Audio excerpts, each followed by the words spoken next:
This is an oral history interview with Mr. Theron Nelson. The interview is taking place at St. Mary's College of California Library in the group study room 2. The date is May 2nd, 2014. The time is 10:07 a.m. and the interviewer is Ryan McKinley. So, when were you born? I was born in Sioux Falls, South Dakota. Okay. But I was raised in Southern California. My parents moved to California when I was age 3, so I have no knowledge of South Dakota. Okay. When were you born? Don't mind the year. I was born on May 8th, 1922. Okay. And what were your parents' names? My mother's maiden name was Rosalie Stamper, and my father's name was Lawrence Emerson Nelson. Okay. And were they first generation, or your grandparents came here first to America, or? They were not immigrants. They were from the Midwest, and I don't know how many generations have been in the United States. I've been trying to find out the origins of the family in terms of what country they may have immigrated from, but I have never been able to identify that. Okay. And do you know the reason for their move to California from South Dakota? My father was a professor at the university, at the Sioux Falls College, and he was given a position at the University of Redlands as a professor. So we moved to Redlands in 1925. Okay. And what did your mother do as homemaker? My mother was a housewife. Okay. Yeah. Okay. And can you tell me a little bit about what you remember from when you first came here? Just your earliest memories of when you were in California? Well, my earliest memories were going to school, and grammar school, and what we called junior high school at those times, rather than middle schools, and then the high school at Redlands High School. And then I was enrolled at University of Redlands for 3 years. Okay. What do you remember the name of the grammar school, the elementary school you went to? Franklin Elementary School. Okay. And is there any specific instance, specific teachers, specific memories from that specific time in elementary school that you have? Oh, I think a teacher, I believe, was Miss Ray in 2nd grade or something like that. The school was maybe a quarter of a mile away from my home, so I walked to school. And the school has since been torn down. It was on Colton Avenue in Redlands. Okay. And where did you live in Redlands at the time when you were younger? Originally lived on Stillman Avenue, and eventually, after a few years, my father was able to buy a house that was directly across the street from the campus of the University of Redlands, and is behind the freshman women's dormitory. And so it was a kind of a faculty row block at that time. And so the house on the left was occupied by the music professor, and the house on the right was the director of athletics, and the one on the corner was the Latin professor. Okay. In that area, do you remember growing up, like things you did to entertain yourself? Growing up in that kind of faculty row that you were just talking about, did the other professors have children that were your age? Or? Well, pretty much entertained myself. At that time, there were a number of vacant lots around, and so the neighborhood boys and I would dig caves in the neighborhood lots, the vacant lots. And at that time, they, in order to control the weeds, they would have the lots plowed with a character that was had a horse and a plow, and he would turn the soil to keep the weeds down, and it would get infuriated with our little caves that we had dug around in the lot. And at one time he charged up to the campus, the building my father had his office in, and there was also classrooms, and proceeded to holler for my father down the hall of the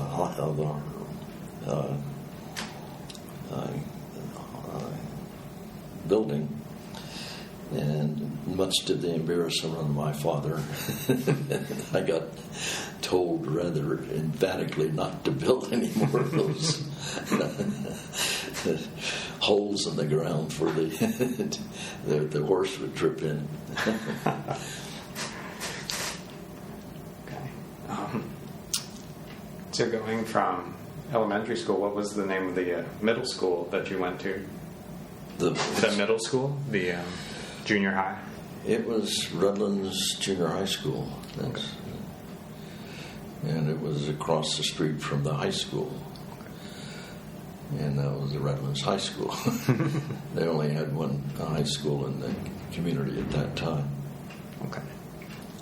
And similarly, specific people or instances from high school or teachers that really stood out from your time? I mean, not high school, I'm sorry, junior high, that while you were there? I only have one distinct recollection of junior high school, and that was an English teacher that I had for 2 consecutive years. And she was the only one who had a habit of pronouncing my name different than anybody else. And she put the emphasis on the different syllables. And so her version of my name was Theron. And my way of talking about my name is Theron. Mm-hmm. But she kept calling me Theron for 2 years.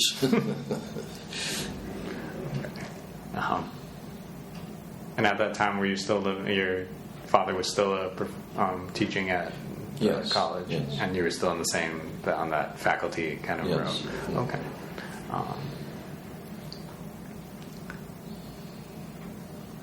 And so, was it a very rural area? Like you said, there was vacant lots and things. Was it there?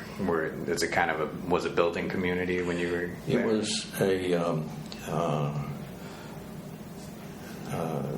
very active agricultural town in the sense that there are a lot of groves of orange trees. And at that particular time, they specialized in navel oranges. And so it was, the Chamber of Commerce kept referring to it as the naval capital of the world. But a lot of orange packing houses were operating at that time, in those early times. They since have all disappeared, and most of the groves have disappeared, and the subdivisions have taken over. Okay. So now it's like almost a completely suburban area. Yes, it's a completely suburban town now. Okay. You went to Redlands High School after that, and similarly distinct memories from going to Redlands High School, things you did on the weekends, if there was, or things you did to entertain yourself while at Redlands. Well, in the high schools, I was never very athletic and inclined, and so I would, instead of being in the athletic activities, I became the yell leader, a yell leader, and so I would follow the teams around as a yell leader, along with 3 or 4 other people who were also designated as yell leaders. But that got me into all the games. Mm-hmm. Okay. And that was was that only for a specific sport, or that was for all the sports, or? Basketball and football, okay. Primarily, yeah. Okay. And is that the Redlands High still there? Is that yes? Okay. Yes. Just the junior high or the elementary school was taken down. You said earlier. The elementary school has since been removed. I don't know about the junior high school, but the high school has been rebuilt. Oh.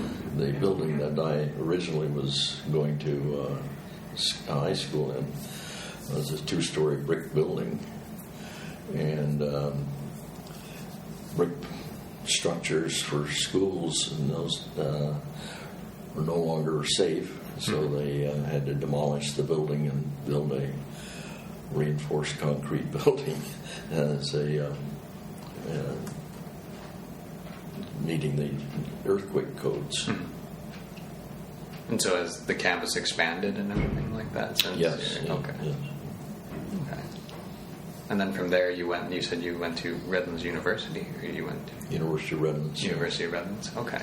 And was that just because your father was teaching there, or did you choose specifically to go there? That was one reason, that because of my father's position, I was able to get a break in tuition. And I had inquired or looked about a number of different other college options at that time, and couldn't afford them at that time. So it was a convenience being able to afford the university experience, and also live at home. Okay. And that was around 1940 you started at? Yes. Well, my high school graduation class was 1940, and so I entered college in the fall of 40. Yes. Okay. And so, in basically your first or second year of college was when Pearl Harbor and World War II started. And did that affect your college experience, or did you continued through college all through the war? Or? Well, in my second year, I was able to go into a dormitory, which my parents were, I think, probably pleased to get me out of the house. And at that time, the dormitory was located a mile away from the campus. It was a former hotel, Casa Loma Hotel, that the university had purchased as a dormitory for a men's dormitory. And so I was down in the lobby of that dormitory, listening to the radio about Pearl Harbor. And several of the students in the dormitory were of Japanese descent.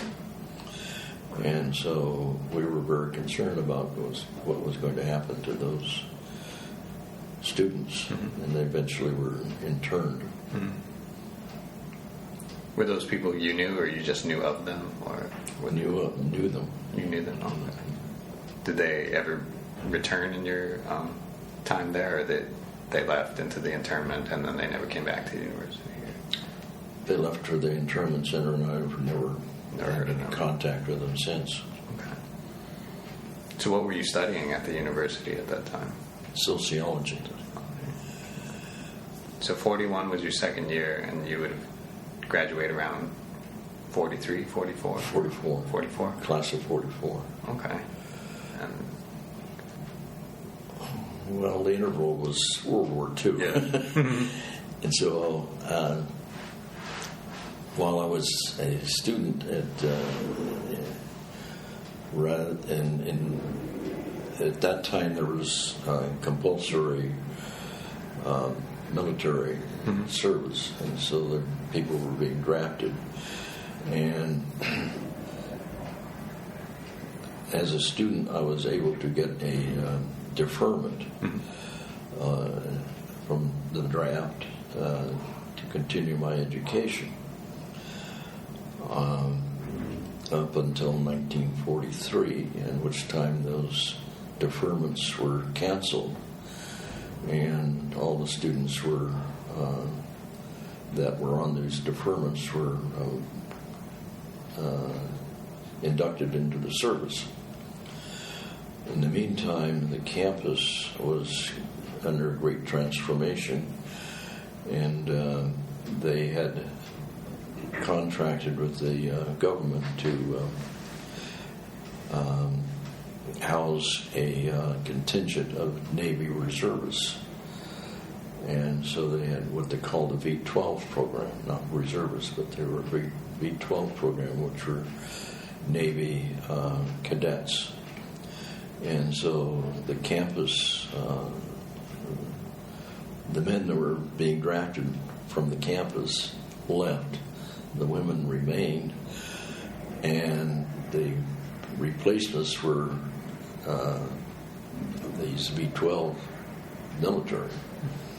And so the composition of the campus changed remarkably at that time.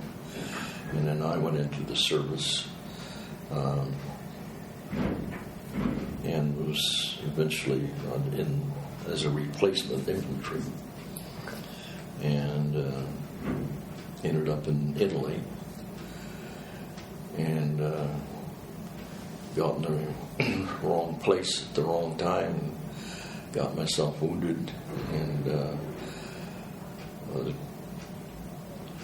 back in the United States after I got discharged, and was able to go through Stanford on the GI Bill. Okay. So these Navy reservists, or the V-12 that you said came into the University of Redlands, were they weren't students, they were military people just being housed at the university, or they were students? They were being housed and trained on the campus. Oh, okay. And they were attending classes. For example, my father was an English professor, but because they had to adapt to what the requirements were for the military contingent, my father ended up being a math teacher as well as English teacher. Oh. So he's teaching algebra, geometry and algebra. Was that he had to relearn that, or he just already could do that and he just took it? He apparently had some math while he was in college, but he had to relearn it a step ahead of the class. Okay. So he was learning the week before he had to teach it or something like that. Or the night before. Yeah. Okay. Wow. When you were sent off to Italy, what year was that? That would have been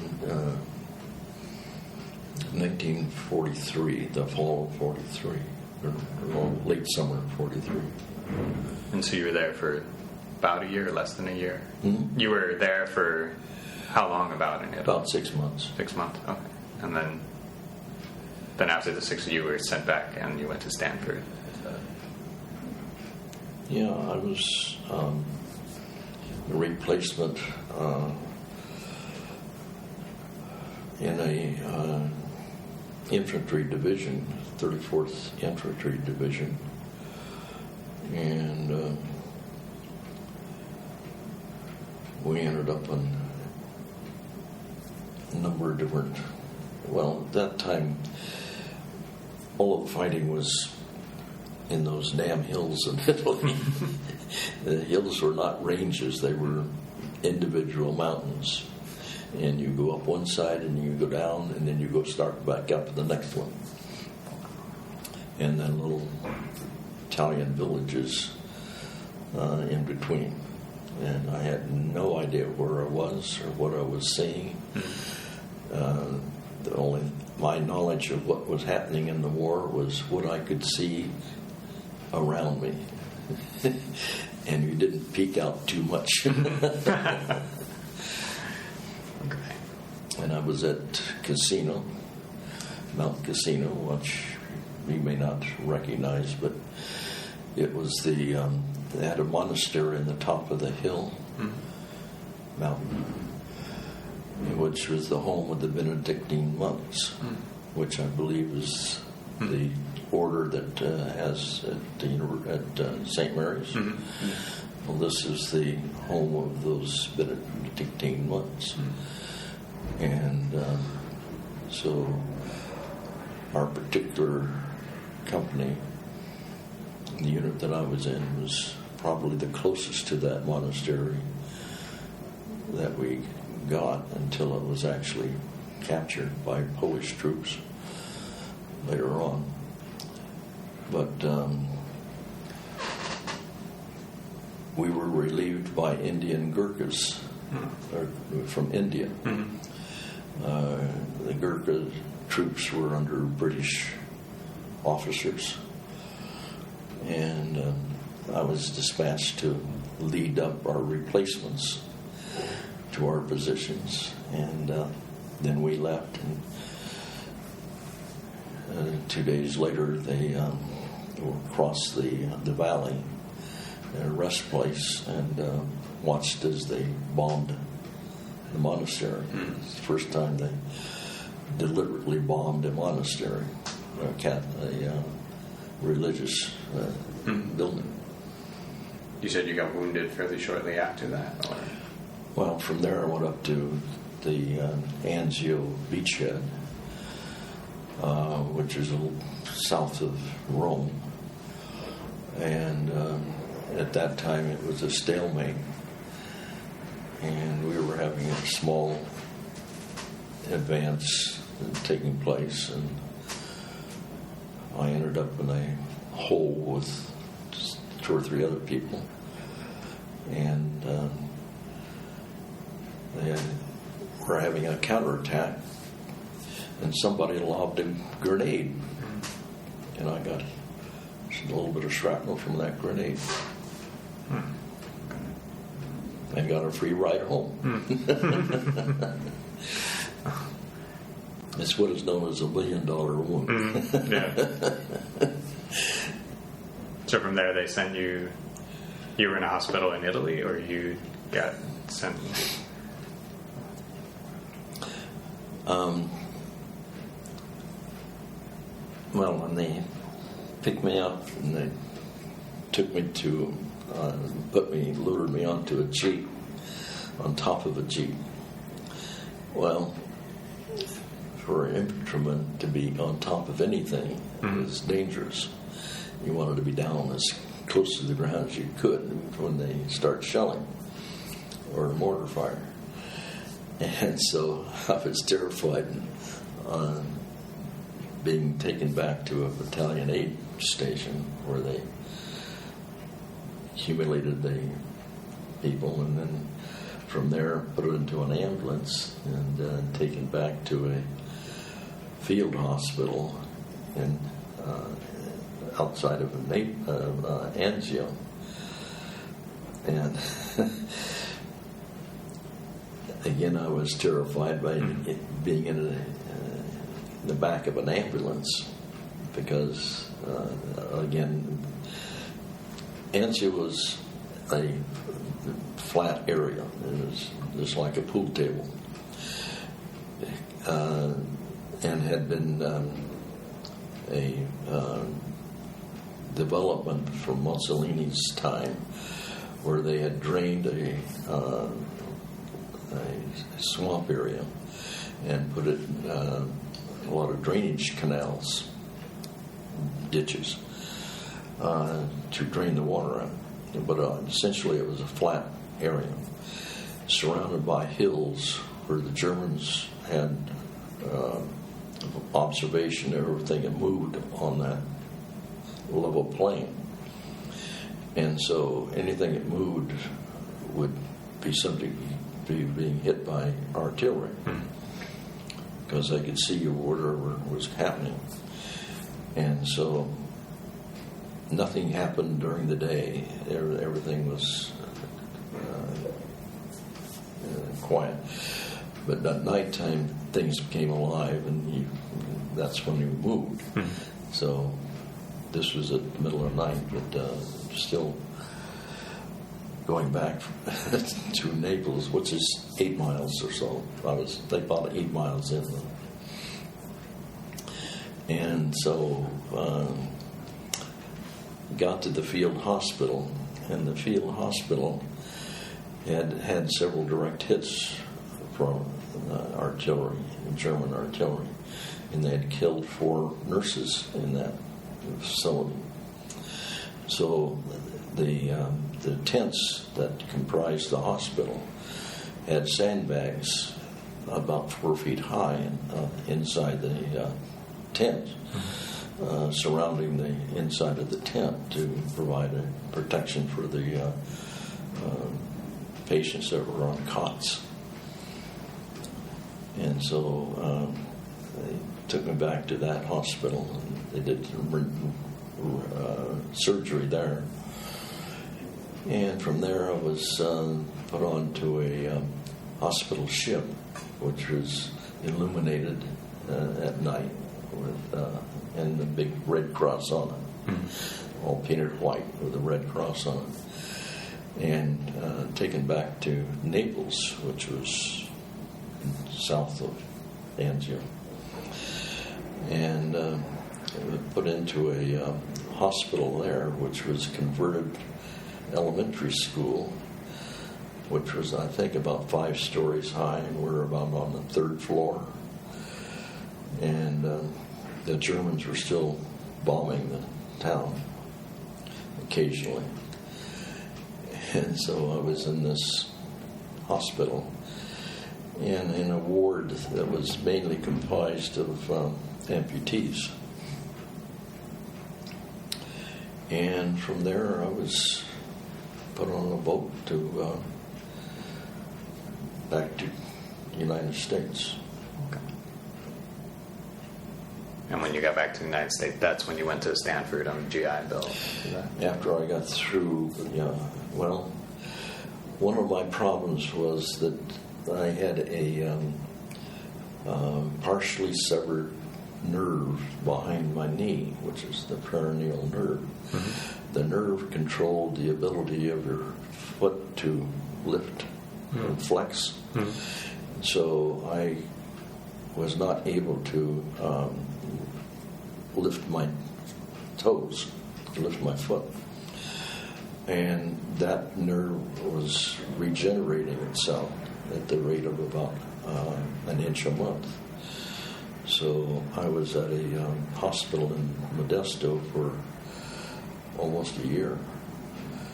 So my total time in the hospital was something like 18 months, 17 months. But most of the time I was working as a patient, ambulatory patient in the hospital. But they had fitted my shoe with a spring attachment, so whenever I would walk, the spring would lift the toe Every time I raised my foot off the floor, my toes would go up with the spring, and so I wouldn't trip over going upstairs.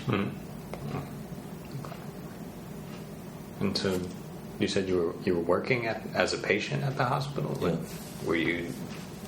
What were you doing as part I had a service office that was devoted to helping patients that were being discharged, medical discharges, trying to convert their military experience to civilian activity. So we were doing occupational therapy, occupational counseling at that time, trying to provide some guidance as to how they might be able to be gainfully employed after they got out of the service with a medical discharge. Okay. Okay. And then from there, when you were discharged from the hospital, what did you do then? I was actually discharged to go back to light duty. Oh, okay. And so I was sent to Santa Barbara, and there for only maybe a couple of months, and I was able to get out on accumulated points. By that time, the war was over, and so this is December of 1945 when I was discharged. And the war in Japan was over in August of 45. Okay. Okay.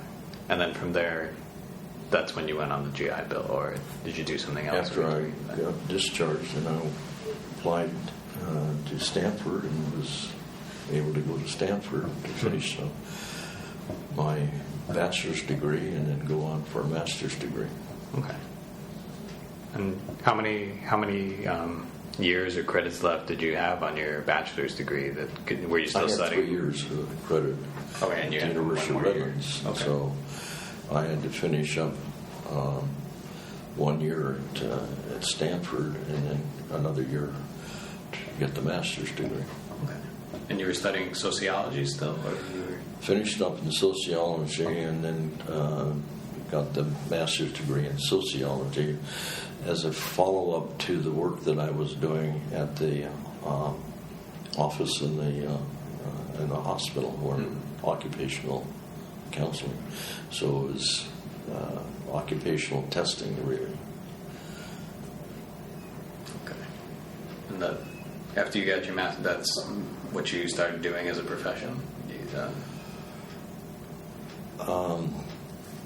Yes.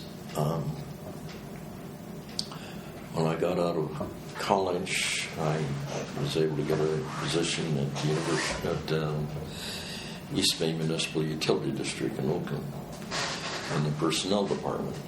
And one of the functions at that time was to do civil service examinations. And so I was helping prepare exams and conducting civil service tests.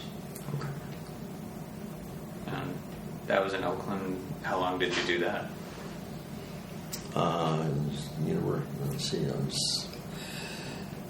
at East Bay, we call it East Bay Mud, East Bay Municipal Utility District, 17 years there. And then I was able to get a position at the City of Concord as their first personnel director. Okay. So in the 17 years there at the East Bay Mud, you were doing the same thing with the social... yes, moved around and being promoted along the line to be in charge of the examining unit of the personnel department. Okay. And at the time, did you live in Oakland, or? Started out living in Oakland, and then moved to Lafayette in 1950. Okay. And you were still at the East Bay Municipal when you moved to Lafayette? I'm still there, yeah. Okay. Until 1965. and I went to Concord. But I continued to live in Lafayette. Okay.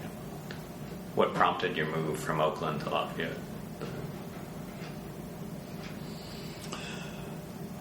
We were in a rental unit, which was a converted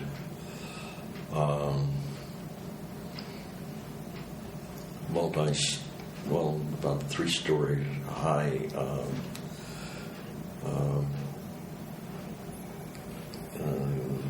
originally a single-family home, but they had cut it up into apartments units, and so we had an apartment there and had a child, and Lafayette was beginning to the first wave of tract houses, and so we came out and bought a lot that was scheduled to have a house built on one of the first subdivisions in Lafayette, 1950. And we're still there. And so where is that? In Sweet Drive. Sweet Drive. Okay. And so how is, at that time it was basically all forest land and things like that, and they were just developing it at the time you moved there in 1950, or there was already some of the, like Mount Diablo Boulevard and things like coming up? Well, Mount Diablo Boulevard, existed, but we did not have the freeways. And the public transportation system was the Greyhound bus line on Mount Diablo Boulevard, and so I would commute by bus or eventually a ride pool of people that were living out this direction, and they would, about 4 or 5 of us would pool ourselves into a carpool, and it worked at the same place. Okay. May I ask you about your wife?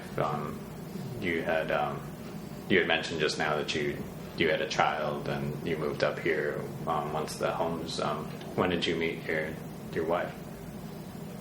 At the University of Redlands. Oh, okay.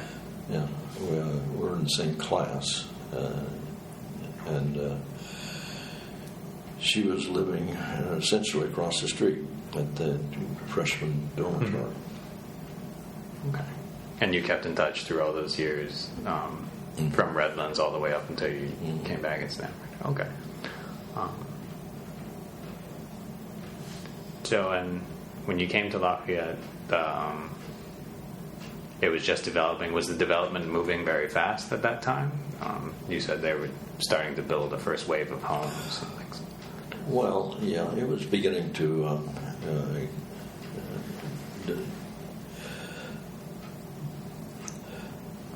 all of the movement, the population movement was moving out into the suburbs from Oakland and San Francisco, and so it was becoming a more popular place to live, and it was unincorporated at that time. All of the services were through the county, and so Lafayette didn't become incorporated until about 1964, I think it was. Okay. And you said you had a child at that time. Do you remember when they went to school? A child at the time we moved into, and then we had a since after we came out here, we had another child. Okay. And they went to school in Lafayette in the elementary schools and things like that, or they were going. Okay. Yes, yeah. Okay. When you came, I know from our emails and your biography, you did a lot of theater. You were involved in theater, as I've been told. Is that correct? Or? Well, involved in the backwards kind of way, yes. If you want to call it theater.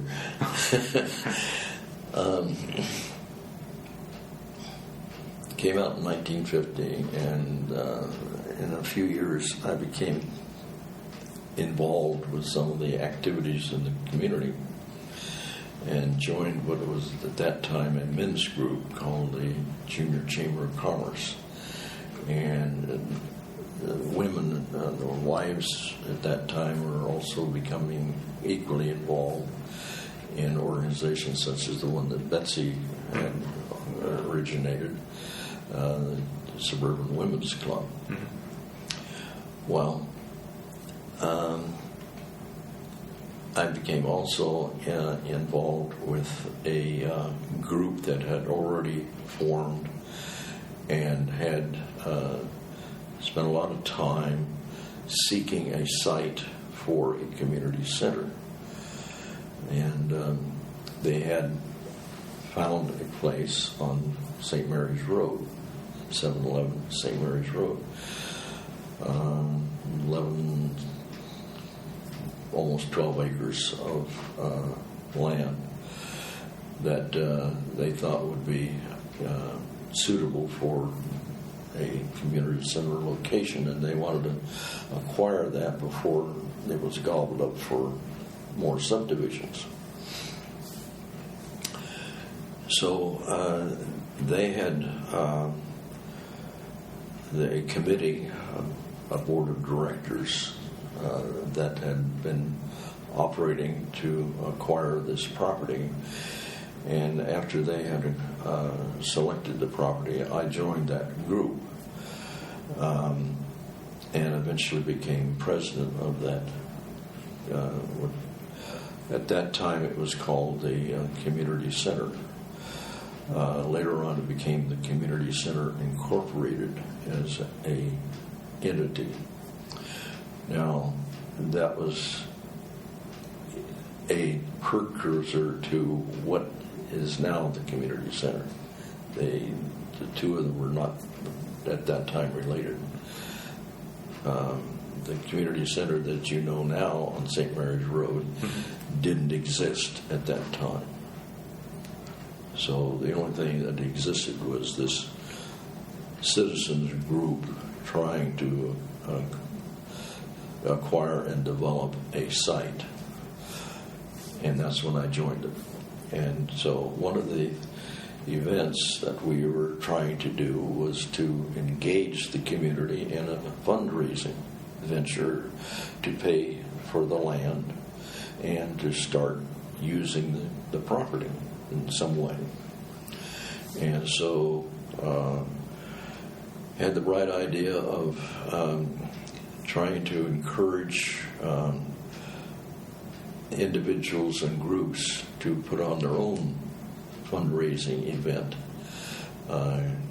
to raise money and contribute to this overall project. And it was called Spring Fervor, trying to encourage people to go out and do that. And so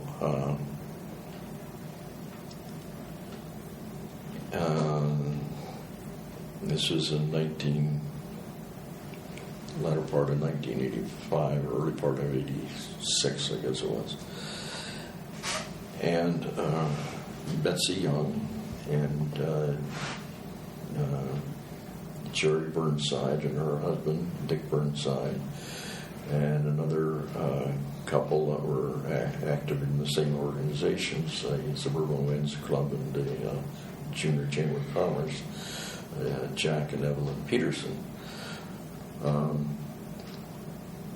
We met in the Burnside's kitchen, around a kitchen table like this, and decided that, well, maybe we could put on a show to encourage the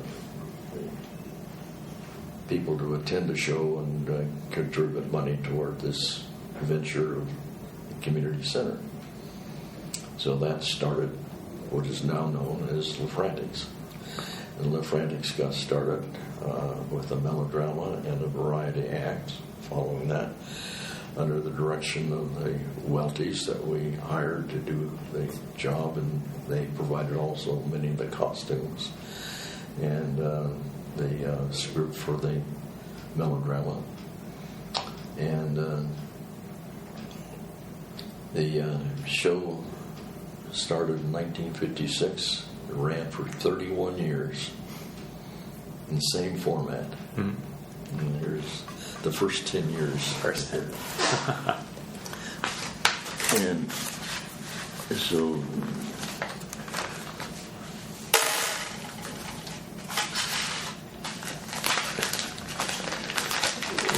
get rid of that. Here's the flyer that was Spring Fervor. And this is the introduction to the program. And this binder is the first 10 years of the show. And I have another 20 years to go. 21 years to go.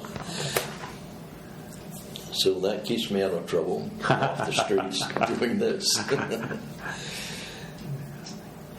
And a lot of the material that is here and is reproduced here is from the scrapbooks that Betsy Young had developed as part of the Laf-Frantics, for her personal one, as well as the books that were generated by the Suburban Women's Club, taking newspaper articles that related to their activities.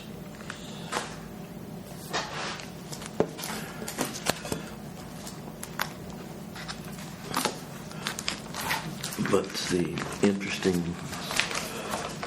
part of the thing was that in making a list of the people from the programs, making a list of all the people that participated. Over the years, there were 470 people. Wow. There were either on stage or behind the scenes helping with this show. And there's only two people that were in every show, and that was Jerry and Dick Burnside.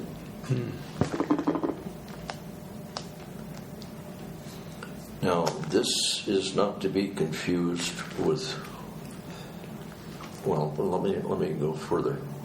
The community center continued to function as an entity prior to the incorporation of the city. And in about 1958 or so, the Lafayette Square merchants had a building that they had put on in their parking lot to house the Santa Claus for the Christmas season. And so the Christmas season was over and the building was to be demolished.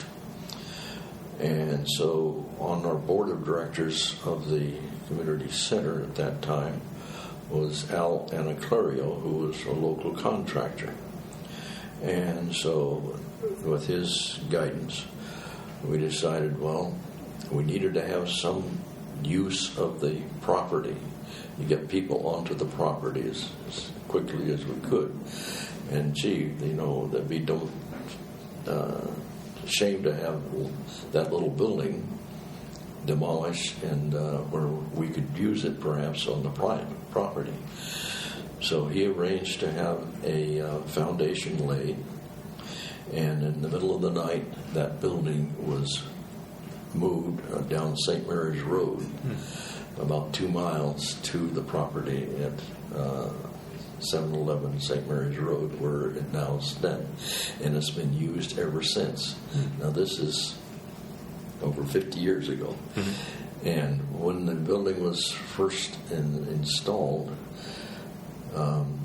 we added on to the building restrooms and a kitchen, so it could be useful for group meetings. And it has been renovated several times, and I think the Rotary Club most recently has renovated the the building so that it continues to be used regularly now. But it's now the only really building on that property. After the city became incorporated, the property was deeded to the city, and the city became a city operation under the recreation department. And they had a couple of ball fields on it. And then a few years ago, they were able to get federal and state grants to upgrade the facility, and it is now known as Buchanan Fields. And you were involved in that the whole time, or that went on? When I became employed at Concord, I had dropped all civic activities, so I was out of it at that time. And so I had dropped out of the. They had successors and presidents after I had been involved for several years, and so the people that were in successors to my time deeded the property to the city, and the city is now responsible for it.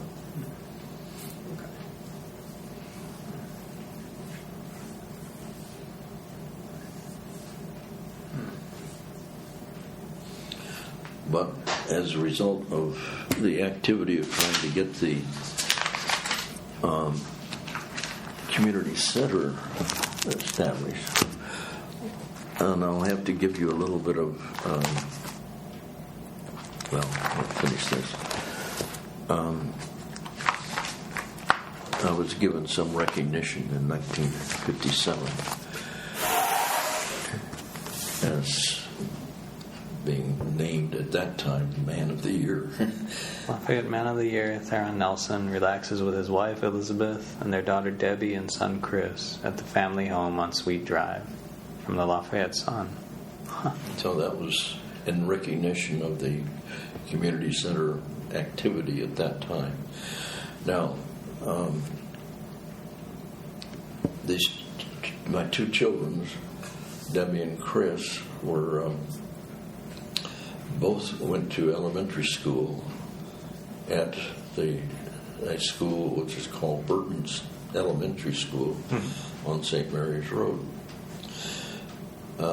As the population changed over periods of several decades, there no longer was a sufficient need for that particular school, so it was abandoned. And the city then bought it as a site for and developed that as a community center. So now the city of Lafayette community center is the former Burton School, not the same name down at what is now Buchanan, but not Buckeye Fields. So the two locations are both on St. Mary's Road, but they're quite different locations and different history behind them. So the current one was originally an elementary school at the time, until at some point they moved and turned it into the current community center. Okay. I'm just curious, this picture of you in the newspaper, do you remember this day when they took this photograph? Did they set you up like this around the couch and reading the paper and things? At that time, it was the Lafayette Sun. It was sponsoring the Citizens of the Year award, which they called at that time Man of the Year. And so they had called and said that I was to be named the one, and would like to set up an appointment to take a photograph. And so they came to the house and took the photograph of the family at that time. just staying in Lafayette all those years, what are some of like the biggest changes you've seen over time? I mean, obviously it's more developed now with the, all those shops on Monticello Boulevard and things like that, and the freeway. But well, the biggest physical change was the introduction of the freeway and eventually BART. Those right-of-ways created a lot of displacement of businesses and residents. So in terms of big significant changes, that was the biggest thing. And of course, then there was the subdivision era, which ran its course. And now there's a lot of infill building going on to build single-family housing on vacant lots. But currently, the big emphasis is on multiple housing down on Mount Delville Boulevard. And so that's making quite a significant change in the physical landscape, as well as a lot of businesses are having to be displaced to create the site for them to build apartment buildings. This was a wonderful interview. All the questions I have, if there's anything else you want to add. Well, one other thing. Okay. One of my events in my brief time on this earth was I was approaching my 90th birthday, and my kids asked, "Well, what would you like to have for your 90th birthday?" And I said, "Nothing. I'm downsizing. There's nothing I need. Just send me a card." That was a challenge to my son and my daughter and my 6 grandchildren. They decided that I needed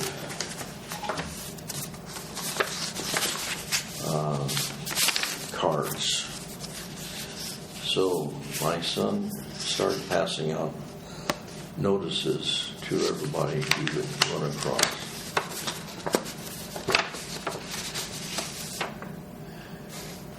For your 90th birthday, they sent out all these things asking for anybody and everybody to send you postcards and birthday cards. And so I ended up with, I think it was 687 the time I got through. And they were from 41 states, maybe 42, and 22 different countries. Those cards came in over a period of weeks and months.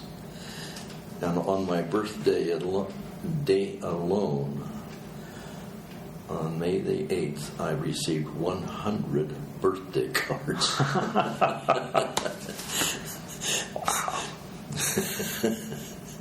And so these were from people you don't know at all, or they were from? Never had any idea who they were. So your son and daughter sent these out almost randomly, or they know them, or randomly? Yeah. And interestingly enough, I didn't realize that this possibility. He had stamps made and passed out the stamps also, but the stamps were of my pictures, and I didn't realize you could. That the post office would send in pictures, allow you to make and say, I thought it was like counterfeiting currency. I didn't know that you could create your own stamps, but he did. Yeah, and they're from some of these are rather. There's old pictures all the way up till present day pictures, and there's some black and whites that look like they're from the 40s on these things. Yeah. Wow. Postcards as well as letters. It was great. And in this picture, some of the postcards are the photographs as well. This is a wonderful idea.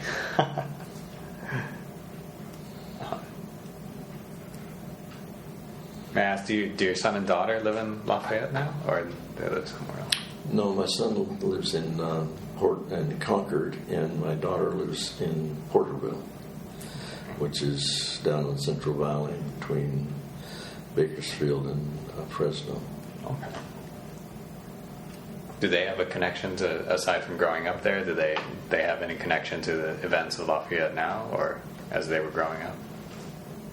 They just grew up here and went to school here, but they don't have any particular connection other than us.